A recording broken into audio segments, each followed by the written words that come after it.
Certainly. Here's a rewritten version of the story segment. Go home, you broke old hag. Who do you think you are coming on the trip for free? I was astonished, as usual, by my family's behavior. I'll show you, I thought to myself, deciding how to punish them. While I was away from my family, enjoying some peace and quiet, my younger brother called me. Hey, what did you do, sis?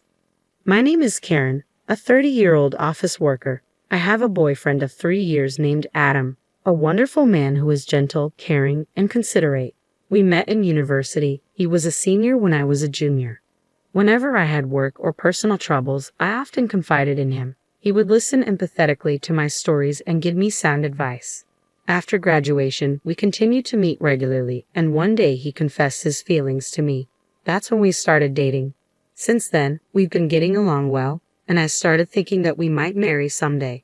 Then one day, he finally proposed. Karen, I want to be with you forever. Will you marry me? Yes. And so, we decided to get married. We soon went to announce our marriage to our respective families. I'm pleased to meet you. I'm Karen. Oh, I'm glad we finally get to meet you. Adam has talked about you a lot. He was right. You're such a lovely girl. Oh, stop. I'm blushing. Please come in. Thank you. Adam had lost his father a few years ago, and now only his mother was left in their family home. I was anxious about whether I would get along with my mother-in-law and whether she would like me, but I was relieved to find that she was a kind and wonderful person. We had a delightful conversation over tea and sweets. Karen is such a good girl. I'm so happy she'll be Adam's wife. His mother praised me very much. I'd never received so many compliments before, so I didn't know how to react and felt a little puzzled. The wedding preparations went well with a friendly atmosphere, and I felt relieved. But next, I had to introduce Adam to my family. Just thinking about it made me feel blue. You see, I don't really like my family that much. The reason is how my parents treated me since I was a child.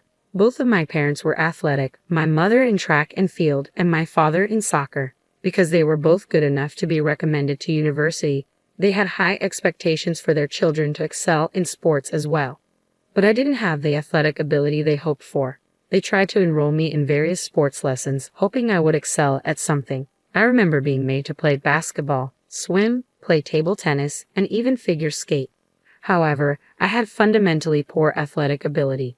While I might have been considered average from a general perspective, it was far from the level needed to pursue excellence. As a result, my parents were frustrated. In the midst of this, my younger brother Kenny was born. My parents expected that there were many sports in which boys could excel, so they tried to involve my brother in sports as well. Then my brother showed talent in soccer. When the coach of the local youth soccer team said, "This kid is a genius," my parents were over the moon and began devoting all their love to my brother. Kenny is truly a genius. He takes after us. Their words implied that I was ordinary, and they did not want to admit that I was their child.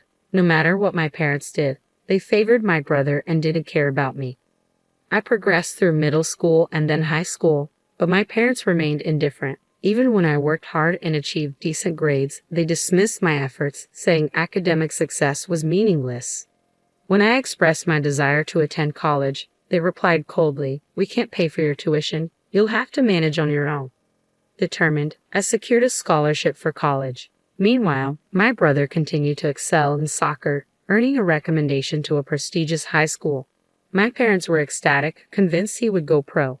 "I'll do anything for Kenny," they would say. Growing up loved and adored, my brother inevitably looked down on me. "You're just an incompetent who attracts trouble and poverty," he would taunt. My parents never intervened. Instead, they joined in, labeling me a trouble and a financial drain. With each insult, my confidence plummeted. Despite earning a spot at a reputable university and landing a high-paying job at a major company, my self-esteem remained fragile. My accomplishments were quickly overshadowed by Kenny's success. He too received a soccer recommendation for college, feeling my parents' pride in him. Meanwhile, I struggled financially, burdened by scholarship repayments. While Kenny stayed at home, basking in parental affection and pursuing soccer, his path to professional success proved challenging. Despite graduating from college, he failed to secure a professional soccer career and had to find a job. Yet our parents remained steadfastly proud of him, and he continued living comfortably at home. I, on the other hand, was treated with disdain. At family gatherings, I was labeled the disappointment while Kenny was hailed as the pride of the family. Karen works at a big company, you should be proud, relatives would say. But my parents would dismiss it, asserting, no, Kenny is far more amazing. Such treatment left me perpetually disappointed by my family.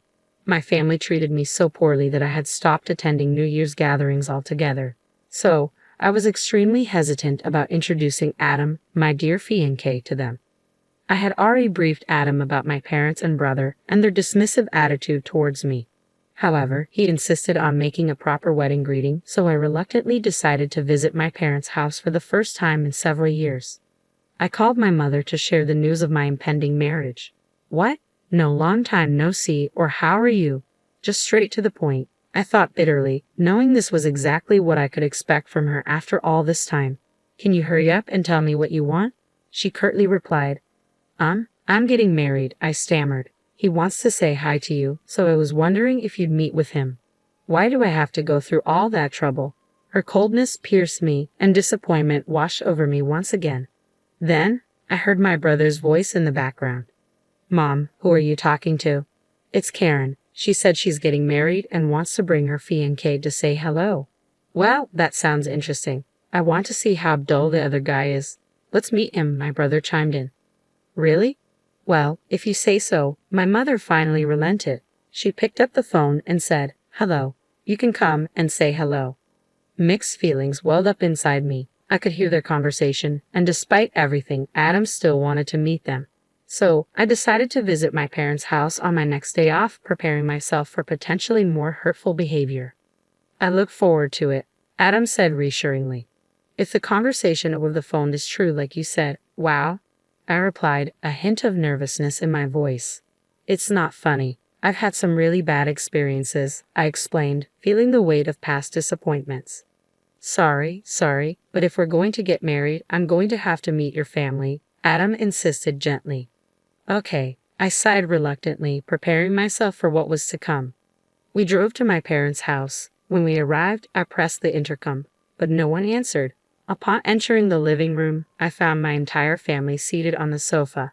There was also a young woman whom I didn't recognize at the time. I'm home. Long time no see, I announced awkwardly. This is my fiancé, Adam. Nice to meet you, Adam greeted politely. As I introduced him, everyone in the family scrutinized him. I thought he'd be more plain and dull, my brother Kenny remarked rudely. Adam chuckled nervously. What about that woman next to you, Kenny? Is she your girlfriend? I called ahead about bringing my fiancé, and he brought along an irrelevant woman. I interjected, frustrated by Kenny's lack of tact. That's my wife, Mira, Kenny declared proudly. She's been living here with me since we got married. What? Your wife? My eyes widened in shock. Wait a minute, Kenny. You were married, I exclaimed, feeling utterly blindsided. Yeah, last year, Kenny replied casually. I didn't know that. I couldn't help but raise my voice, feeling hurt and excluded. Our mother made a disgusted face. You're a picky kid, aren't you? You have nothing to do with Kenny's marriage, so there's no need for us to tell you. No, but, I started, feeling deeply wounded that my own brother had gotten married without anyone informing me. I was shocked and froze on the spot. Then my father turned to Adam. Not that I care, but what do you do for a living?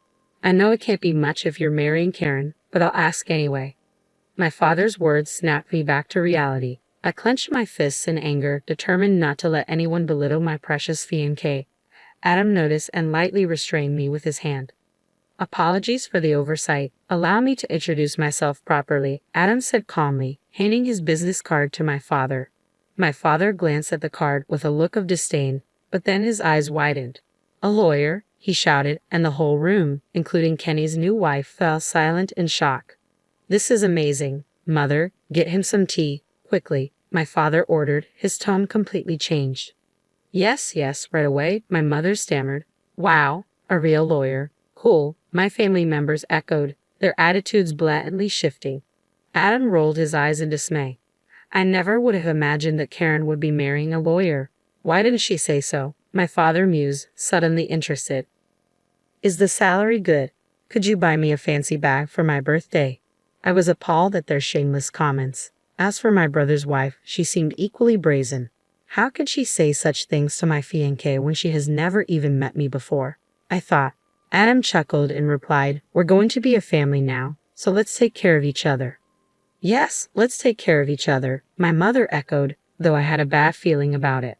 My parents' brother and his wife enthusiastically engaged in the conversation, actively planning the meeting of both families.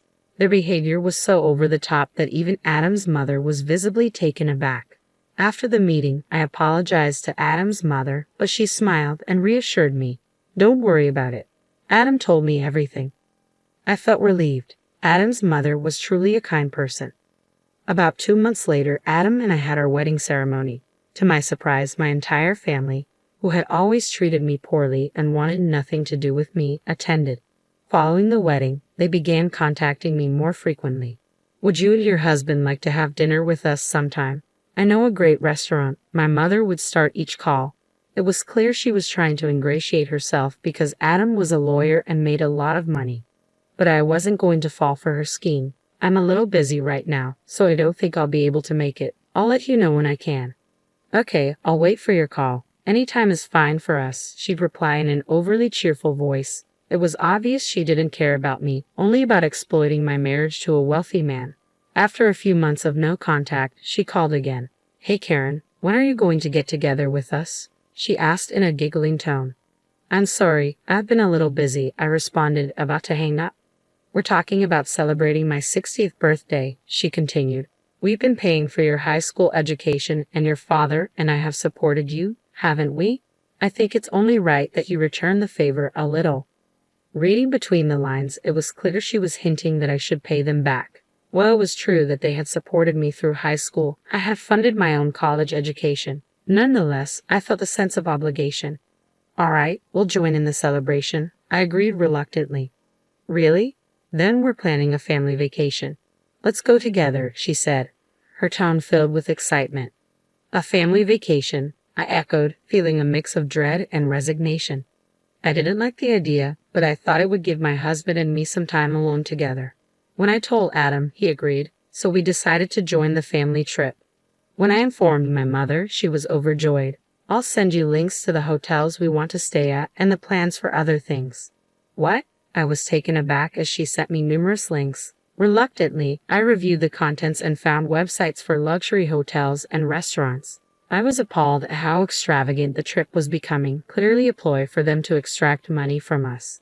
However, I thought this would be the first and last time, so I proceeded to make the reservations. My mother was ecstatic when I called to inform her that everything was set. "I'm looking forward to it. Thank you." The day of the family trip to celebrate her 60th birthday arrived. We had planned a trip to Kyoto. We boarded the plane and headed for our destination, my parents, brother, and his wife all visibly excited. Upon arrival at the airport, Adam and I informed them that we would be exploring on our own. They tried to persuade us to buy souvenirs and join them, but we managed to evade their attempts and went our separate ways. We spent the day enjoying sightseeing and quality time together. Time flew by, and soon it was time for dinner. We met up with my family in front of the fancy restaurant where we had reservations. "You're late," my brother complained. "No, but we still have 10 minutes until our reservation," I replied, checking my watch. We entered the restaurant, ready to endure the rest of the evening with them. When I replied, my mother and brother suddenly changed their attitude. "We're not talking to you." "What?" I was taken aback. "Oh yeah, we're only here for you, Adam. Thank you for paying for our dinner at such a fancy restaurant and our stay at the luxury hotel." Adam rolled his eyes, confused by her remarks. "What?"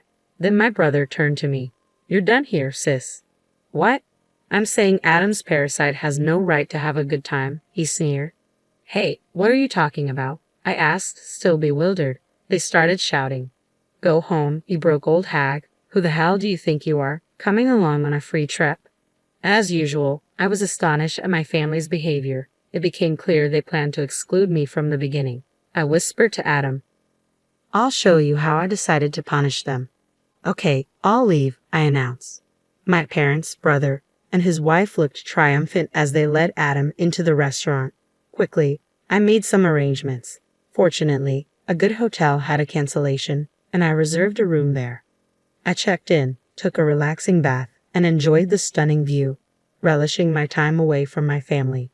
Just as I started to unwind, my phone rang. It was my brother. Hey, what did you do, sis? What's wrong? I asked, feigning innocence. I'll tell you what's wrong. Adam disappeared. I don't know anything about that, I replied calmly. Don't be silly. You whispered something in his ear, didn't you? He may be an idiot, but he's got a good instinct for these things.